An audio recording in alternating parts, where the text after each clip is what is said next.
Welcome back, everybody, to the 2018 Academy League. We are gearing up for our final game of the night, and it's bound to be a barn burner with two undefeated teams facing off in OpTic Academy versus TLA. OpTic Academy are coming in hot after some roster changes, but have their toughest test yet in tonight's matchup. Yep, 3 straight wins to start the summer split for OpTic, but 2 of those are against 0 and 3 teams, so we'll need to see if tonight will be the good indicator of their actual strength. So far, they've been looking really good, playing the same meta style as their main LCS team with picks like FLICKR in the mid lane. It's a much slower style than a lot of the teams we're seeing in Academy right now, but it's been the flavor of the month for them, or excuse me, it's their comfort instead of the flavor of the month that the rest of the world has been doing. Hey, if it works, why try to change it? But again, they face their toughest opponent yet in Team Liquid, who are also undefeated despite losing previous mid laner Mickey in the offseason. Yeah, and going into it, we said that TLA's new mid laner, Insanity, was going to be a player to watch. And so far, he's definitely delivered for Team Liquid. In the games that we've seen, he's been a very consistent performer and has picks that show a diverse, different style that he's able to play with, things like the Twisted Fate, the Aurelion Soul, and the Aurelia, all those playing very differently. TLA is another team that decided to stick with comfort rather than expand into the meta, so I'm excited to see who comes out on top here. Well, then let's go ahead and jump right in. No need to waste any more time, starting with the roster for Team Liquid Academy. In the top lane, it's Viper. In the jungle, Hard. At mid lane, Insanity. Bottom, Shoryu. Support, Joey and Coach Tim Kiro. And over on the red side, it's OpTic Academy. In the top lane, it is Dokla, Fnatic in the jungle, Palafox in the mid lane, bot lane, Eclipse supported by Gate, coached by Cop Robertson. I love these games. Undefeated versus undefeated. One gets to keep the spot. The other one has to go down to Blemished Record Town. That's not a very... Blemish Record Town. Blemished Record Town is not a good place to live. Have you ever been down to Blemish Record Town? No, they have terrible living conditions. It's awful. The water's dirty. Everyone can only... The roads are bad. No one can get a 5-star Yelp review. No, you can't get a 5-star Yelp review. There's not even a 5-star restaurant. The only restaurants in Blemished Record Town are 3 different McDonald's, and they all got the same menu. It's terrible. All right, we're getting into picks and bans, though. Let's go ahead and see exactly how these two teams want to go about doing this one. Over on the side of Team Liquid Academy, looks like first bans are going to be Alistair and Xin Zhao, taking those off the table. Yeah, and OpTic, no surprise, banning out Viper's Riven. Got his hands on it yesterday and had a pretty good performance. It was a very interesting game yesterday where the two comps had a lot of like whoever engages first is probably going to win that fight. And Team Liquid was able to find a lot more of the engages for themselves. Third ban of the day is Morgana for Team Liquid Academy, wanting to keep that one out of the picture and make sure that nobody's getting those CC immune shields. We've seen a couple bans towards this already so far today.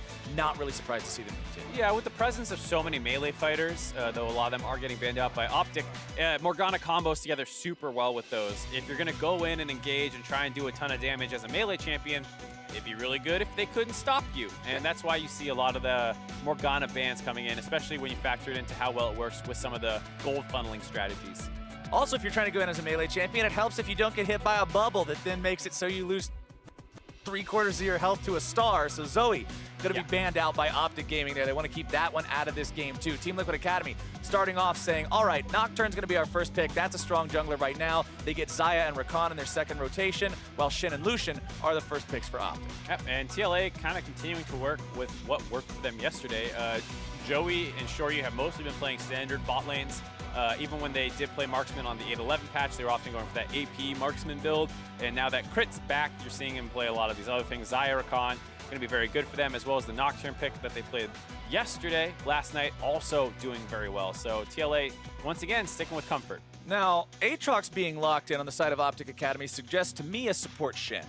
That would make sense. Because usually we only see him top or support. Aatrox we only see top, so we can use our deductive powers of investigation to say, I think Shen is going to go into the support role. Pretty good deduction there. Yeah, and I'm just a lowly little play-by-play. I'm not supposed to know how to analyze stuff. That's what you're for. I don't think it means you can't. I'm going to take your job. I'm going to sit on that side of the desk and say snarky stuff. Well, I'm going to leave. You'll be by yourself. There'll be no one on that side of the desk then. No, you have to take my spot. No, I don't feel like it. All right, fine. We're going to find somebody else. It's not a role swap. You benched me. I'm gone. One of the camera guys is going to be the new Mark. No, they'll be the new you. Oh, yeah, I guess that's true. I'm the new Mark. Okay, anyway, back on what we were doing. It's top lane and jungle banned so far. It's Renekton banned out by OpTic Academy. It's Camille banned away by TLA. Yeah, with their top laner already locked in, there's a lot more focus coming in with these top lane bans. Gonna want to see if they ban out the Ornn, which was a champion Viper was playing a lot of the time when he wasn't getting his carries, and that long-range initiation threat was allowing the rest of TLA's very heavy engage comps to follow up super easily. So we'll have to see if they do that. Not choosing to, banning out the Galio instead. Got to imagine that's going to be an Ornn heading up to the top side, though. That's probably not very fun to play against. Though, hey, we did see Hanser get a solo kill in Ornn versus Aatrox. Or get solo killed. I like the Galio ban when your opponents have already picked up the Nocturne, because if Nocturne's a ballistic missile, Galio's an artillery strike that comes down on top of it. That is one hell of a delivery. He's like the homing beacon. Oh, yeah, exactly. Nocturne's just the tracer bullet that goes in, and they're like, oh, okay, that's where we send the big gun. Yeah, exactly. And the Galio falls in, but that's not going to happen here today, with the final ban of the day being that Yasuo, like you said. That's taken out of the picture. Rek'Sai picked up for OpTic Academy as the response over there from their opponents. You are going to see the Jax picked up, and I'm not going to lie, Mark. What is champion number 4? The splash art's not... TF? Is that TF? Yeah, it's Twisted Fate. You're talking about Jax TF? Yeah. Yeah, it's For some reason, I don't know why that doesn't look like TF. I think it's... Is that not backwards?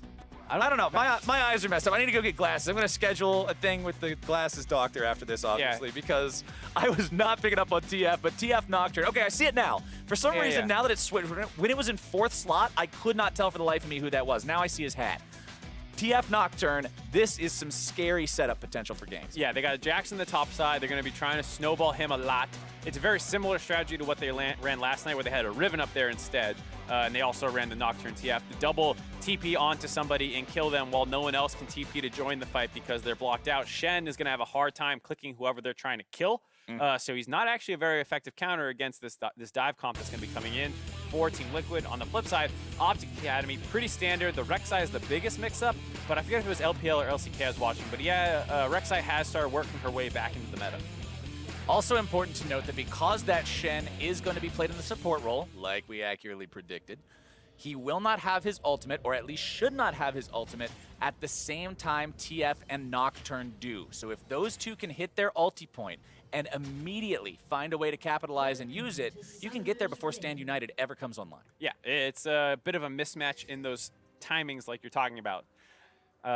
The interesting thing about Rek'Sai is she's always been a level 3 power spike jungler, because you take your Q and your W for clearing. This is the greatest display of honor I have seen in League of Legends in so long. This is perfect. This is what I play League of Legends for. Whenever I find a game, Mark, where I can walk up to my opponent and spam emotes on top of him and he'll do the same thing to me, I know that I've found a truly honorable player. I'm so happy to see that even after years and years of this game, some traditions stand tall. Not very many honorable players left in competitive play. No. Not many guys would do that. No, there's not. And that's why I'm so happy to see this here, especially between two undefeated teams, where maybe bonking that guy could be the difference between winning and losing the game in some crazy butterfly effect. No bonks here. Not today. Not on this rip. You know who's the most dishonorable player then? Who? Based off that definition would probably be Darshan. In scrims, playing Mundo, he will chase you down and Q spam you to death if he can. He doesn't care it's a scrim. He doesn't care about anything. Every single time he picked Mundo, run at you Q spam. That is not honorable. The Jax and the Aatrox already showed us the true path, but now these two do have to get into some real League of Legends here in the top side. Remember that Jax, naturally a very strong pick against auto-attacking champions like Aatrox due to the nature of the counter-strikes, stopping so much of their damage, so I want to see how well he's able to deal with that here in this top side on the side of the Aatrox. It's interesting because while Aatrox, once he starts scaling a little bit more, is heavily reliant on his auto attacks. Early in the laning phase, he does function a little bit more like a spellcaster AD champion because he uses E a lot. Sometimes you even put a lot of points in there before going elsewhere. You can split E and Q relatively evenly, things like that. As we see, taunt misses. Some aggression down the bot lane. That one's going to be sidestepped a little bit there, but it's not going to stop Lucian from following up on that one a little bit. Looking to make things happen. OpTic Academy trying to utilize the power of this bottom lane, even up against something that's so well proven like the Xayah recall. Yep, so that's going to be a Good matchup early, I assume, for the Shen and the Lucian. Going to be a lot easier to fight. And like we're saying, you can kind of see the spellcasting nature of Aatrox providing some difficulties for the Jax early on. And it's the kind of thing where I fully expect the Aatrox to have a tough time in all-ins versus the Jax post-6 especially, when he can dodge out on the ultimate bonus attack speed and all that stuff. But, you know, if the Aatrox doesn't play the all-in game and focuses more on trading with E and Q and then using his W to lifesteal back up, there might be a different way to approach this laning phase, and Jax could have a hard time too. I mean, Jax is one of those champions too that early on just doesn't feel strong. I mean, yeah. The ability you max in Power, I don't know how many people, if you probably don't know this if you don't play Jax, Empower just feels awful for the first couple levels. It enchants your auto with 30 damage and has like an 8-second cooldown. It's terrible. It's basically an auto attack reset. Yeah, it's actually terrible, but you need to max it first because of the low cooldown it gets when it's a higher level. But Jax is going to be on the back foot here for a little bit. I miss the old AP Q-Max build. Are you talking about like the Jax back in the day when his passive was that AP and AD gave him health? So you just built full damage and he had 4,000 health? I love those days, man. And his stun was instant, but you had to dodge first with pure RNG? Oh, those are the really glory days. Those are the real... Tryndamere versus Jax, and Jax has like 6 Phantom Dancers and he because just both had dodge percent on them. 6 Phantom Dancers and a Ninja Tab, and Tryndamere can't hit him. Yeah. Glory days. For those of y'all who didn't play back then, you missed out on some real interesting times in League of Legends history. The design has gotten better since then. Yeah, it's got a little bit less RNG heavy. Let's see how well these guys can manage to tackle the challenges of this game, though. As you can see, the Rek'Sai patiently waiting in the top side, but considering Viper's so far underneath the turret, Fnatic knows there's no way for him to do anything. He has to go back. Yeah, and to go back to my Rek'Sai point about why it's a little surprising to see her in the meta right now, a lot of focus is on level 2 power spikes. Camille Zen, most notably for that. You saw what they are capable of doing in the previous games. Rek'Sai needs 3 because you're pretty much not going to take E ever. You're going to have Q and W in level 1 and 2. And then you're not really going to have an ability to skirmish anyone. Really needs all 3 abilities to function as a champion well, as well as the fact that she, even after losing her Farm Alarm ultimate, still is mostly known for being an efficiency. I didn't come up with that. I'm not going to take credit. I don't know who came up with that one. I don't know why I've never heard that before, or I don't remember hearing that. I'm sure that I have, but that's a great name. Yeah, so she lost that for like the gap closing execute thing. And even with that, you set up a really nice tunnel network. Sometimes you go Tiamat early on and you focus on power clearing your jungle, but with camp respawn timers, as long as they all are right now, like Rek'Sai ends up, if you go with that Tiamat build, super just bored. You have this, boy, I wish my camps were here. Yeah, you have this awesome tunnel network, you've got damage, you got AoE, and then you're like, where do I go? And you have ganks, you have some really interesting paths because the tunnels can get over some of the longer walls that other gap closers can't, which still is probably why you see her in the meta a little bit, but it's definitely not the ideal Rek'Sai meta. Eclipse and Gate going to be shoved up underneath their turret here by the Xayah and Rakan duo. They're falling a little bit behind in farm, but that's because they got so many creeps here still left to farm underneath the turret, so it shouldn't be too difficult to shore up those number differences. Ooh. Oh. If I had to guess what just happened there, the Guardian proc stopped the damage from coming in, as we see some aggression. That's correct. Nice stun there, followed up. Insanity still walking away.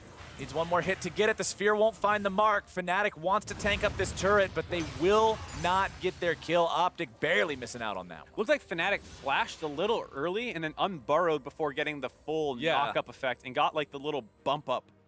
If even any knock-up. There was something not fully there in his execution. Yeah, I think Insanity got stunned and then just popped up a little bit too soon and missed the extra CC. Either way, whatever happened, Insanity, nice footwork, able to get out of there. And with the flash down on Rek'Sai, still in a decent spot because the repeat gank's not quite as easy. Nocturne coming in for a gank though, seeing maybe if he can find anything, but he will not. Paranoia being down, that's a very long cooldown early on. Paranoia's cooldown is pretty excruciating. Yeah. Not getting something for it is actually really good for OpTic. They did get the flash off the Syndra to help Insanity's lane out a little bit since he was down his flash.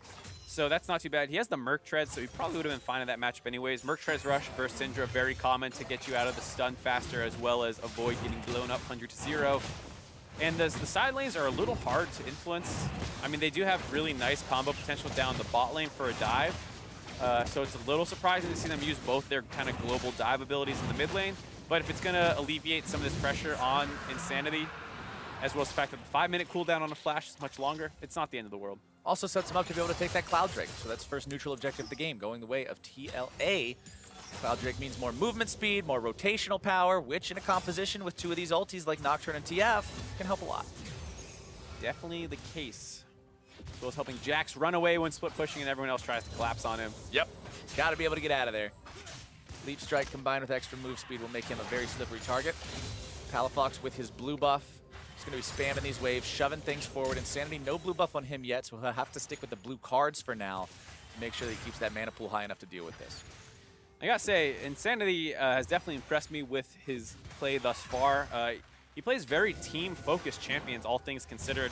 The Aurelion Soul in 2 games on TF, focusing more on macro play and team objectives than trying to solo carry his lane. And in solo queue known as Insanity XXX and Yeah. the MLG. It sounds like a super MLG old school like 360 no scope name. Yeah, and then you find he's like this kind of little quiet kid, like very team-focused player. You're like, what?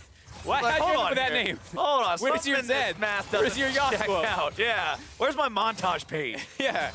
It was very surprising when I bumped into him the first time around the office. He was getting his pictures done. I was like, oh, you're Insanity, huh? And then he comes out and starts playing these champions. Just not at all what I had in mind when I heard he was picked up by Team Liquid Academy. I thought he was going to combo together with Viper, and they're going to have the most solo queue heroes. Riven meets Yasuo meets crazy Yeah. montage. OMG, how has Riot not nerfed this? 12 exclamation points. Not the case. Not today. Not today, Mark. They will be getting a little damage down onto Gate here in the bottom lane. No good Spirit Refuge to make sure he doesn't take any more than he has to.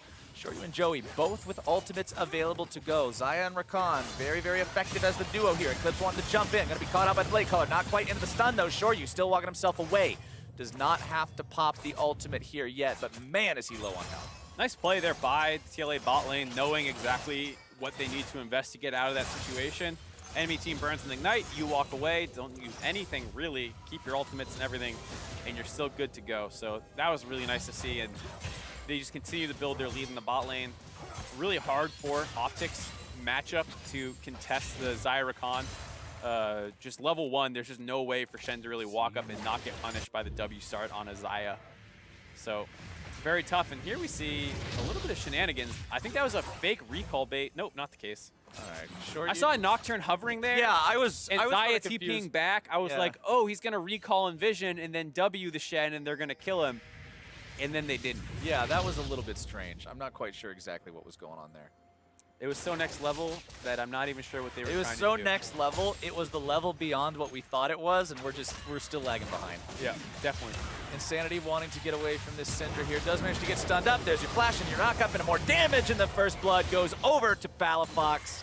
They couldn't get it the first time, but second time's the charm. Yeah, really nice timing there on that punish. You see Insanity's flash about 5-10 seconds away for coming up and making sure to find that kill before it came back available. And despite having the Merc Treads, the extra CC coming in from the Aatrox, able to find that kill. Very nice tracking of the enemy's summoner cooldown. Remember that a knock-up, too, is one of the very few forms of CC that is not affected by Tenacity. Knock-ups and Suppression are the only ones that I know of, so makes it that much more ineffective to have the Merc Treads against something like that.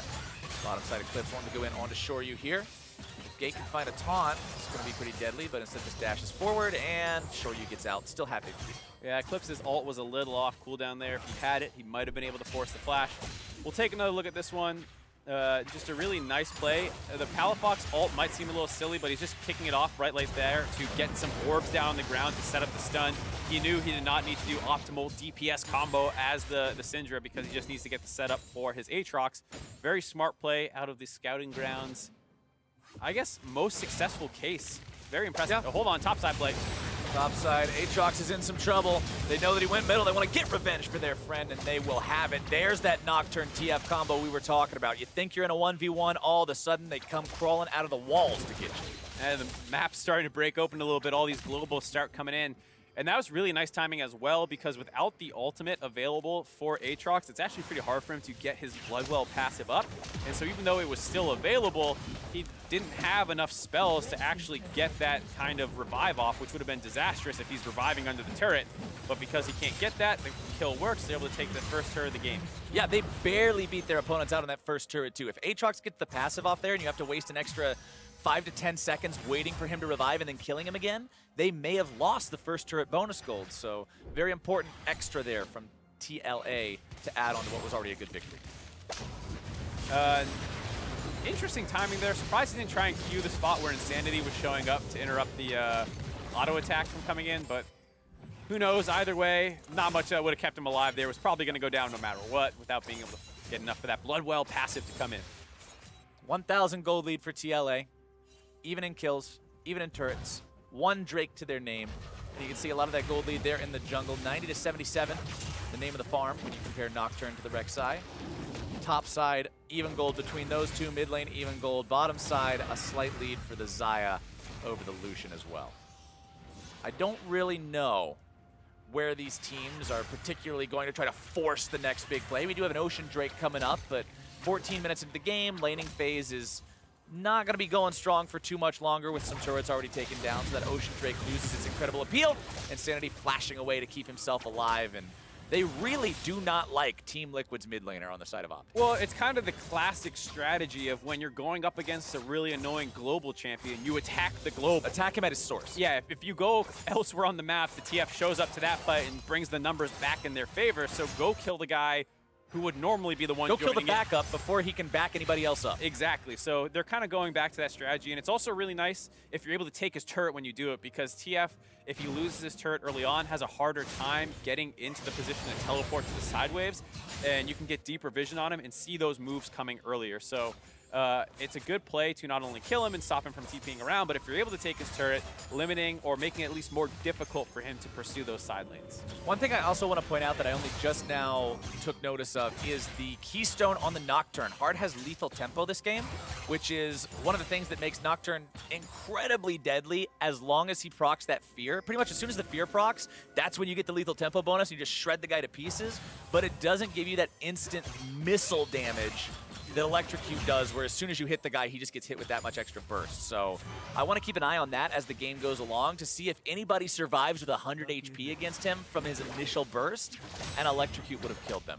I don't think either is correct or incorrect, but it's a style choice, and Hard has gone with the more damage potential and a slight delay style. Yeah, Nocturne is one of those champions who has a ton of DPS, all things considered. He has a crazy attack damage steroid on his Q when he's on the trail, as well as having the attack speed steroid on his W, the spell shield. And so if you ever get your lethal tempo off while chasing someone who's feared down with the trail on them, you have monster steroids for your attack speed and attack damage. You can actually 1v1 a ton of people in the game. The only problem is you're squishy, and you can also get blown up and never really get to see lethal tempo's benefits.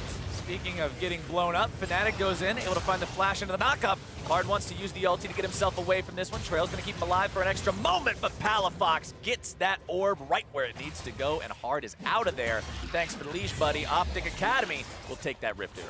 You're going to take that Rift Arrow. Will cost them their bot lane turret for that play. Hard playing that one. A little risky, without very much deep vision as he starts off the Rift Herald. Gonna have a snowball effect as OpTic transition from that kill on Rift Herald. Top side.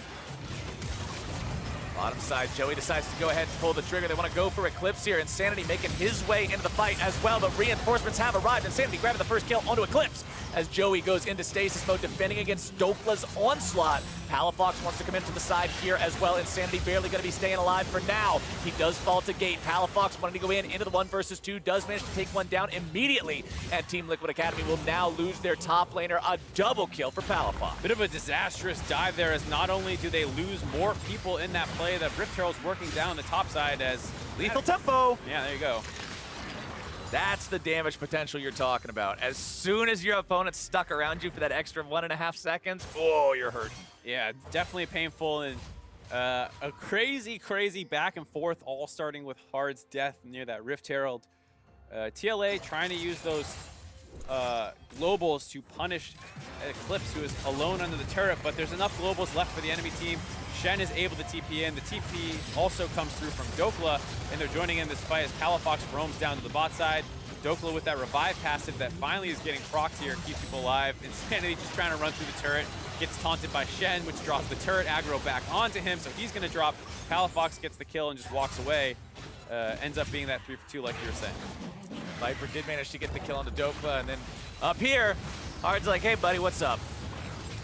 Yeah, and it's a bit of a tempting fight to take for the Rek'Sai with your ultimate available, knowing that Hard doesn't have his. You think maybe it can work out in your favor, but just that 1v1 potential not there. Nocturne in the mid lane, immediately blowing up Eclipse. More damage pouring through. Fnatic's out of there as well. And one thing I wanted to comment on, in that top lane fight, Fnatic actually timed the Rek'Sai ultimate perfectly to stop Hard's fear from proccing. You notice the word unstoppable came up right as he entered into the animation.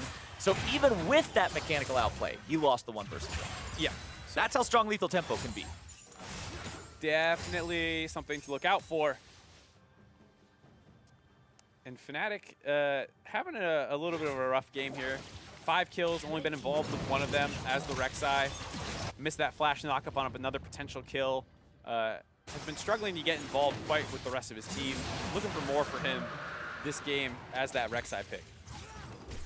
Let's take another look at how this pick happened here in the mid lane. It's very fast. It's very, very fast. A lot of people to jump on you and kill you, and not many people to stop them from doing that. Shen ult not even available, I'm pretty sure. Tough times. As well as the fact that the curtains were pulled on top of the AD carry. You can't quite see him to click him. 3-1-1 for Hard's Nocturne, out-farming his opponent by 20 CS here as well. Definitely putting in work on this pick so far. About 1,200 gold up when you compare him to his counterpart. Making sure he facilitates his team getting further and further towards that late game. We know how strong Xayah and Jax can both be if given time to scale, and Nocturne's here to make sure they do just that. And at the same time, look at who he's got to kill in the late game. Your two main targets are going to be Lucian and they're going to be Syndra. Now Lucian, I mean, he's got some mobility. We've already talked about that earlier in the day, just how he can utilize Cloud Drakes or whatever, and why the champion likes to be able to dash around, and that might be a little tricky to kill. But Syndra? Sitting there, hanging out, no mobility, no defensive abilities? Nah, he's not going to have a good time. Yeah, I mean, you have the cleanse flash, so if Rakan's the one starting that fight, you need to be a little careful that you don't go in for the charm W knock-up thing and you just get cleanse flash ulted and die. Right. But if you're playing these fights smart and taking that into account, yeah, the Syndra's going to be a very juicy target for all these different engage tools that they have. Nocturne ultimate, back off cooldown. Twisted Fate ultimate, same story. Let's see if these guys can make yet another play here. You can see pings coming out from the side of OpTic Academy onto their tier 1 turret in the mid lane saying, hey, they continue to push up on this. We've got to answer it. Don't let them get another free pick. Chicken Camp going to be the target. Twisted Fate throws up the wild cards, trying to steal that one away. Fnatic will secure it for himself. Black Cleaver completed on the Rek'Sai. First big item that's not the jungle item. Nocturne you can see with the Duskblade and another Dirk in inventory. Full lethality here. Got that Duskblade to, or excuse me, the Black Cleaver to shred through all that armor that's building on the side of TLA. So much armor, man. If I look at this entire team, I can tell you I see 2 whole armor items and only one of them is a shoe. The other one is a Glacial Shroud, which is mostly a mana crystal. It will become an armor item shortly. Yes. Will become. There will be armor there. There will be a Zeke's Convergence. But other than that, we'll have to see how many armor items get built this game. Still a good item for Rek'Sai. The move speed on the auto attacks, the cooldown reduction. It's still a very, very good item. Yeah, it's a good item. No me Marino. We're just. It seems funny for the time being because of the lack of armor being built on the side of TLA. Aatrox with that Titanic Hydra completed first. Needs to get that Gensu's to really be that huge duelist threat that we talked about. But going back to your point earlier, Mark, you're now up against a Jax that's got Trinity Force, and by the time you finish your Gensu's, he's going to be done with his Titanic Hydra most likely as well.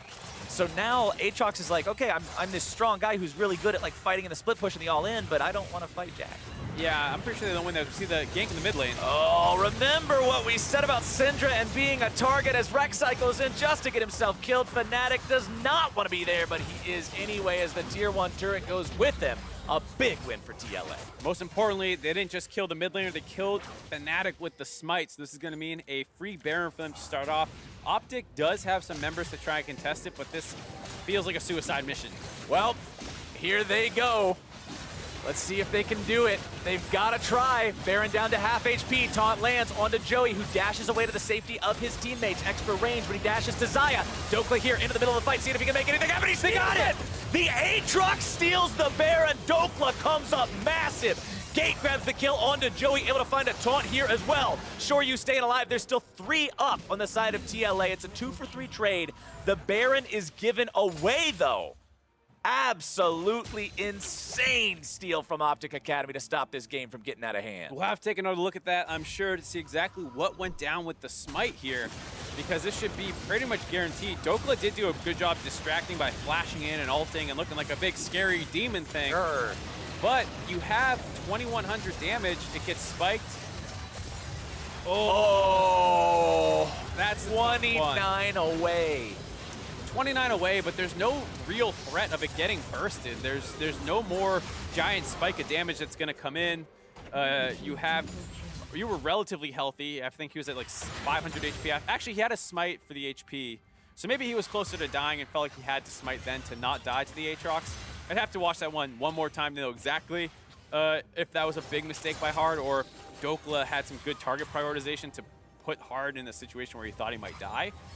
Either way, that saved the game for OpTic. Absolutely the case. Doesn't look like Syndra got the Baron buff. I'm not sure. Rek'Sai doesn't have it either. So unlucky that they couldn't have Smite stolen it a couple seconds later. But like you said, saves the game because there's no longer this global pressure from the Baron buff buffing up the minions and TLA diving you with those advantages. There's not that. This game would have been 3,000 gold more apart, considering it's a 1,500 gain for the side that got it. So considering you're already staring down the barrel of a 4K deficit, 7K at this point in the game with your opponents having Baron buff, OpTic would have just been on the clock. They would have been stuck in their base praying for a mistake from TLA. Now they've still got the ability to maybe keep this game in their own hands. Yeah, they've got the miracle, but what can they do with it? Because it still feels like, while that's great, what can you really work with? Because the Jax, like you said, feels like a very advantageous matchup versus that Aatrox pick. They'll have all their global engage tools up, and it feels like whoever's in a side lane or wherever the Syndra is under a turret, they just keep diving her. Sometimes the first thing you need after a miracle, Mark, is another miracle.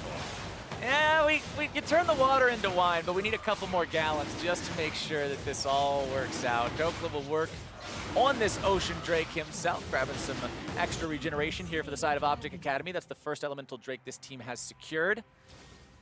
And they're moving around as a unit. I like to see this. You cannot allow anybody to be off on their own, on their lonesome versus the Nocturne Twisted Fate combination. And then kind of running down at Shoryu, but not enough of a threat to really look to pull the trigger there.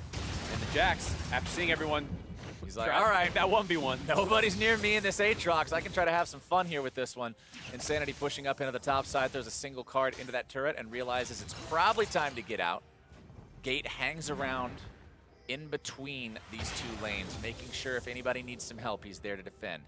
Viper continues to push up on the bottom side now as his team pressures everywhere else. This is exactly what you want from split pushing. Make sure everybody's in position at the same time.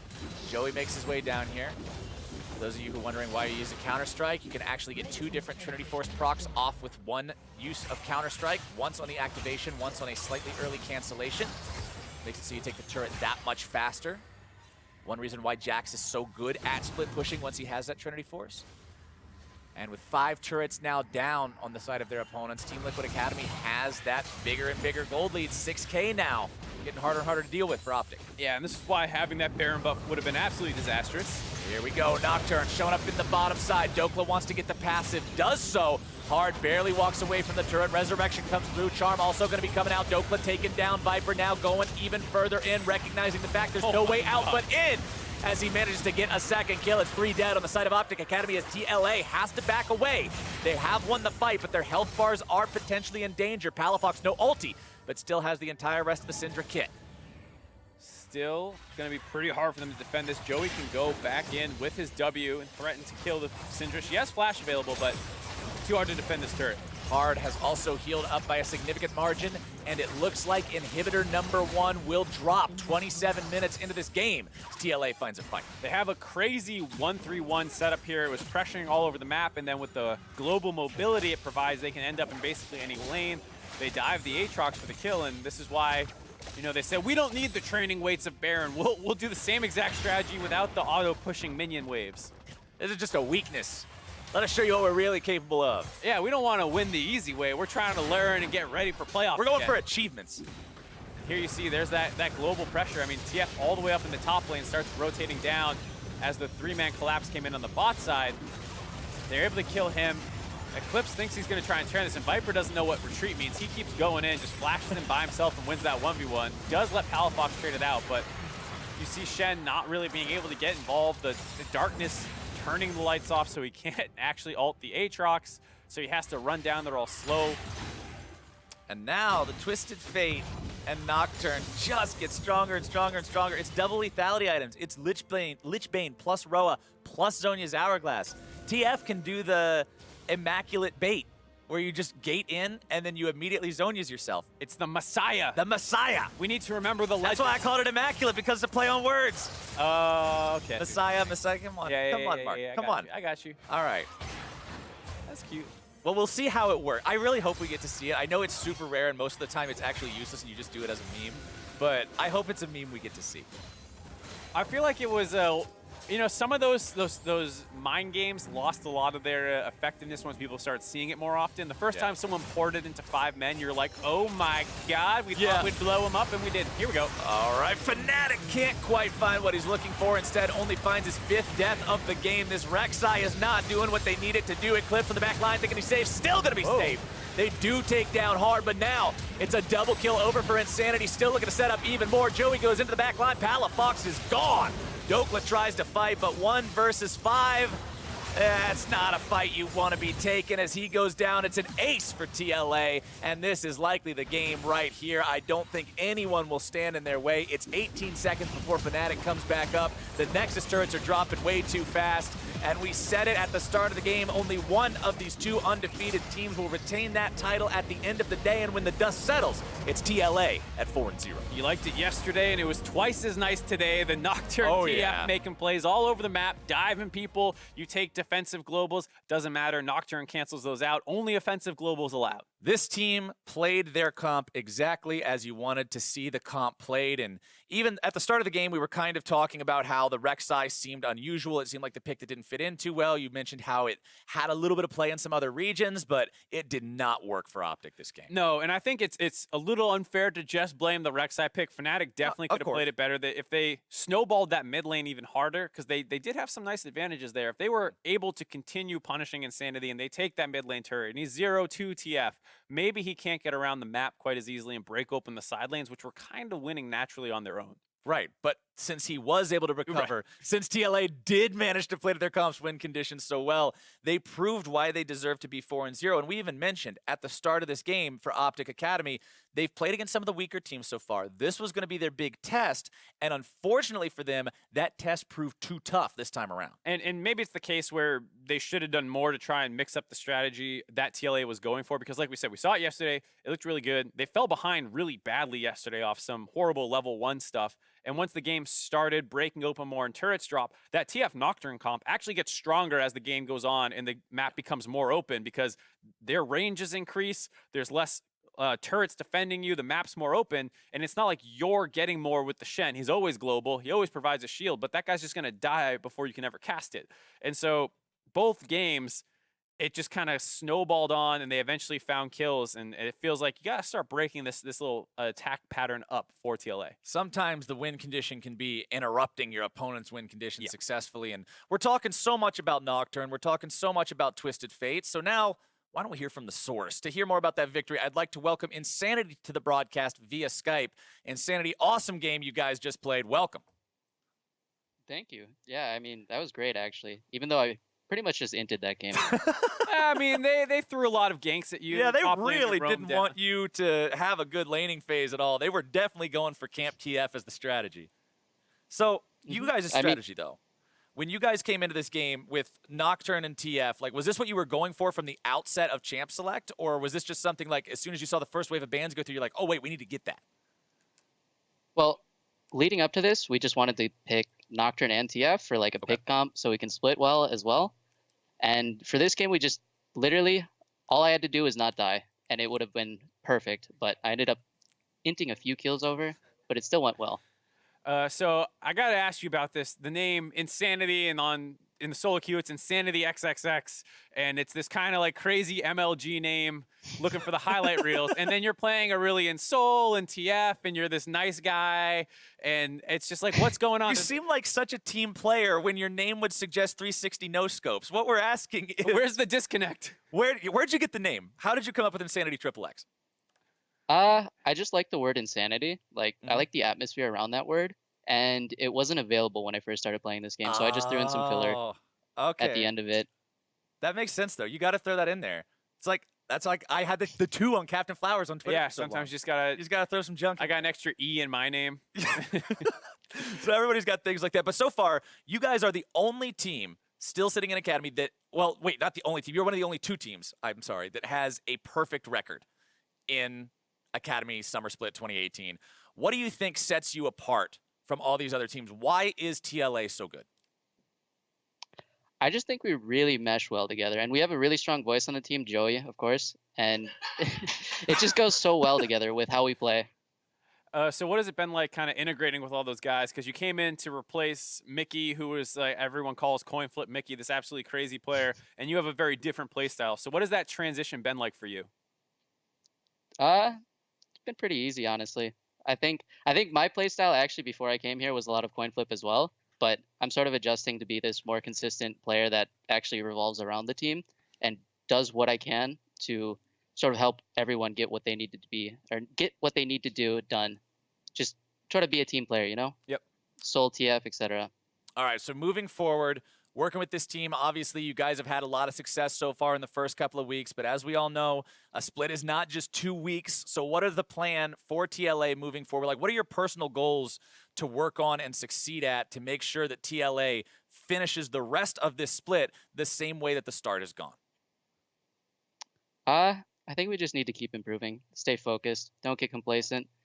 Honestly, we've been playing pretty horribly, and I don't think we'll be able to win every game from here on out if we continue to play like this. So looking forward, I think we want to try to go 18-0, but it's not likely at this point. We need to play a lot better. All right, one last question. What do you think, for you personally then, is the biggest point of improvement you're going to be focusing on to make sure that you can shore up some of those weaknesses and get that 18-0? I'm going to try to not die to jungle ganks as much. All right. Or not get ganked as much as well. Just focus on that. I don't know, man. That sometimes seems like it's up to your opponents, and these guys today definitely had your number. But, hey, at the end of the day, despite getting camped like that, you were still able to have an awesome performance with your jungler hard, having that duo, that synergy between those 2 big ultis. It made everything work. It was a lot of fun to watch. And once again, I'd like to thank you for coming on, congratulate you for having such an awesome game today, and best of luck moving forward. Thank you. Thank you for having me. That's it, ladies and gentlemen. With week 2 of Academy complete, let's see how the teams are stacked up. CLG Academy and TLA exit week 2 tied for first, still undefeated after 4 games. Meanwhile, OpTic Academy has joined Cloud9, tied for 3rd. TSM Academy now joins Golden Guardians in 7th with their first win picked up today, while Clutch and Echo Fox share a winless first 2 weeks at the bottom of the standings. Now, Academy has wrapped this week, which means the LCS is on the horizon. TSM will have their quarterfinals revenge match in Game 2 against Clutch Gaming. And be sure to check on the NALCS Lounge for Game 4, where Apollo and Solo will join Freak to cover 100 Thieves versus FlyQuest. Should be a lot of fun with those games tomorrow. Absolutely, and like you said, that rematch where Clutch Gaming ended TSM's record of always making the finals and finally getting that kind of revenge. And if Clutch Gaming can win, I can't wait to see the reactions that people will have where they are just completely TSM's kryptonite. If Clutch Gaming can build their reputation as the TSM Slayers, that would actually be an incredible thing to see. They already did what no team had done before and stopped them short of the playoffs. And if they can do it again in regular season, just be like, hey, remember us? We remember you. Yeah, they 2-0'd him in the regular season last Yeah. year as well. It's like, how does TSM just get destroyed by these guys? It's crazy. Well, if that's still too long to wait for more League of Legends action, coming right up is a rebroadcast of this morning's EULCS matches ahead of their live Day 2 broadcast. Check out all their new pregame ready check, which starts at 7:30 a.m. Pacific time, 4:30 p.m. Central European time. Now, for myself, Mark, and the entire Academy crew, thank you all so much for watching, and we'll see you next week.